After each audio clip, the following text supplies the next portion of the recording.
Rust Belt Chronicles and Rock Lines. We're here in Lima, Ohio. We're later tonight. Nonpoint, Hinder, Nine Stones, Mr. Salis will be taking the stage here at the Historical Ohio Theater. Right now joining us is the lead vocalist for Nonpoint, Mr. Elias Soriano. Welcome, Elias. How you doing, man? Thanks for being here. Thanks for having me. Appreciate it. I'm going to start off with Hinder Nonpoint. It sounds like the Odd Couple. That's the name of the tour. Is it's it the Odd Couple tour. It's no, I'm not. It's just you know, I like Hinder. I love Nonpoint, and but it just doesn't. Yeah, well, it was a last-minute decision. You know, we were trying to put together a tour. We had done it with the Hinder Boys before, so when the opportunity came around again, we took it again. And how's the tour going so far? It's going great. Good.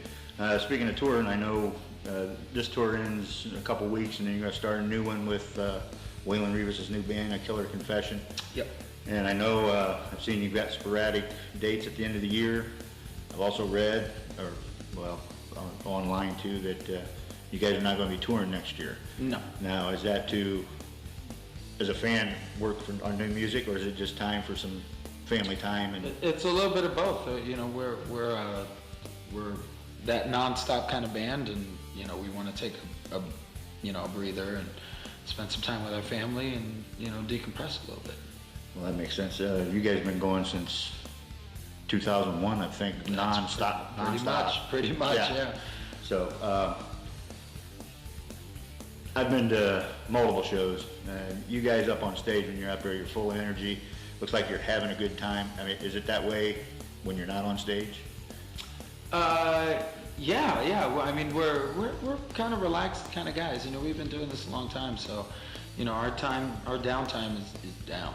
You know, we try to really relax and you know, rest the voice. You know, get away from the atmosphere of the club every once in a while, because it's kind of hard to doing that out here on the road. You know, you're walking in and out of a club every single night, so you know, you try to make the bus the best you can. You make it your own. You make it as homely as you can, and for us, it's really, you know, we binge watch a lot of Netflix shows and Hulu stuff, and you know, that kind of stuff. We, you know, dive down the rabbit hole of alien abductions on YouTube and shit. You know, we're just like everybody else. It's like everybody. And speaking of that, you're a lead vocalist, so you gotta. I mean, that's your tool. That's your craft. So you gotta, you know, take care of that. Is there anything in particular you do to? I try to shut the fuck up. That's the best thing. So we're interrupting that. Yeah. Right now. No, it's fine. It's fine. This is warm up. I can say this one. You and Rob have been together since day one. What's that relationship like? I mean, brotherly. I mean, we're like brothers. You know, we love like brothers and we fight like brothers. So it's not so much lately. In the last, I'd say, 8 years, I haven't really butted heads with, you know, very many people. A couple of the new members every once in a while, just trying to, not even butt heads, you know, just trying to get on the same page with, you know, what the purpose of this whole, you know, movement is, and you know, the direction that we want to go with our music. You know, a lot of times it's hard to get everyone on the same page with that kind of thing, and you know, right now we're you know, feeling good about things. Yeah, I've seen you guys multiple times, and I got a few. You know, you've been touring for 16 years, so you got a bunch of memories. I've got a few. First was last year, Shiprock. That was my first Shiprock experience. To see the bands go out there and interact with the fans, I was amazed by that. What's that like as a performer to perform on something like that? Well, the Shiprock cruises are all great. You know, it's a really cool vacation for people in our culture. You know, the rock culture is definitely, you know, it's tattoos, piercings, dreadlocks. You know, so it's not a very welcome image in you know, society as a norm. Right. So to be able to completely take over an entire island that's filled with nothing but tattoos and piercings, and you know, where everyone's listening to the same music. Sure. There.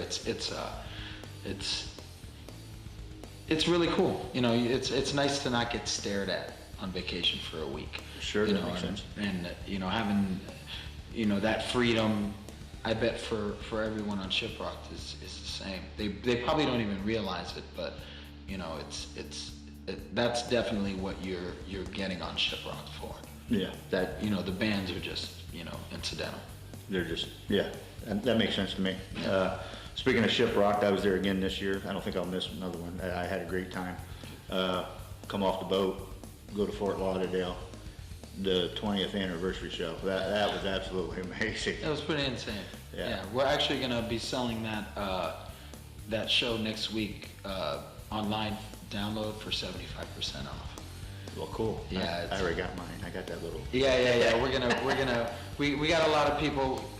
You know, we hit the road on this last tour, and you know, we're putting up a lot of our old content, and we're starting to videotape a lot of our shows now, because a lot of people live far away, and you know, even though we tour a lot, there's a lot of towns that we don't get to hit, and you know, we want people to see us in that kind of show. So if you've ever wanted to see our band before, Fort Lauderdale is definitely the town to see us, and to have that show and have the 20th anniversary show up online, you know, for them to get, you know, we hear people, you know, struggling still, you know, saying, hey, you know, money's tight, can't travel to go see you guys, or can't even afford the $20 on the, you know, on the download. So Right.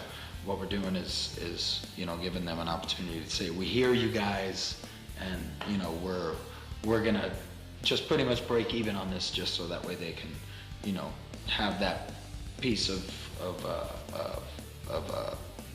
you know, memories that you absolutely need to have if you're an Nonpoint fan. That's, speaking of your fans, you guys, your social media, you guys are great. You get on there, you do live feeds, Rob does live feeds and stuff like that. Is that important to you? And It's important to, I think it should be important to every band.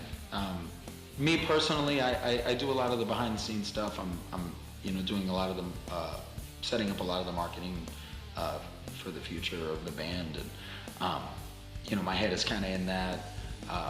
BC does a lot of the designs and everything, and Rashid's our go-to guy when it comes to gear and getting things recorded and going back and forth, and you know, Rob's, you know, the social media connection with our fans. So we all play our roles, and we're more than ever, I think this time around, we're really going to be connected. So if you think it was important then, you're really going to see how important it's going to be in the near future with our band. Good. Going back to memories of shows, I don't know how I forgot this one. I don't know if you remember this. Frankie's, Toledo, like 2 or 3 years ago. Mm-hmm. That was by far the hottest show I have ever I do remember been to. That. Yeah, it's we've had some hot ones. We've played in 109 degree, you know, sun bearing down on us in Australia. I did a show once in Vegas, indoors at night. That was 113 degrees. At night? Inside. So I've had my share of interesting temperature environments when it comes to my shows. Like I said, you guys have been doing this for 20 years. What's some of the differences since you started to now? I mean, there's obvious ones, but you know, whether good or bad.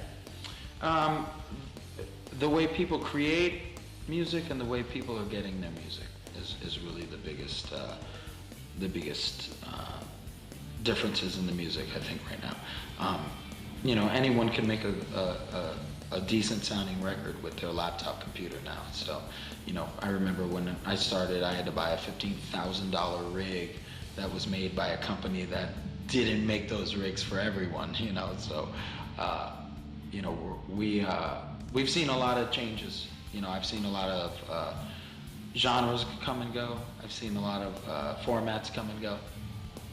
And I think the way people are receiving and creating music is really the big difference in everything.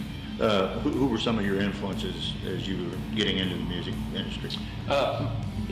I just good music in general. I really didn't have any particular one. You know, anything from classic rock to, you know, classic pop. There was a lot of music that I listened to growing up. Really gauged it on, you know, what was really driving my parents. You know, when I grew up, there wasn't a lot of accessibility to music. If you didn't own it, you didn't hear it unless it got played on the radio. So, you know, the people that taught me what good music was, you know, were people like, you know, Prince and, you know, James Brown and the Commodores and, you know, Zeppelin and Pink Floyd and Kansas and Boston and bands that, you know, would hit record and were able to do it right then and there together. Sure. You know, it wasn't a giant production of a million different takes. You know, it was a craft, and I think as technology grows, the heart of the craft kind of gets poked at a little bit, and there's those that find the great balance and use that technology to really show, you know, what the ability of music can be. And those are the ones that, as of late, I think are really going to start trailblazing. Good. I guess, finally, is there anything you want to say to your fans out there? Love you. That's basically it, man. Stay connected with us. We'll have stuff up online for the time off, so there'll be plenty to do. All right, sounds good. This is Big L for the Rust Belt Chronicles. Elias Soriano, we appreciate it. Thank you. Thank you. Look forward to a good show tonight. Thank you. All right.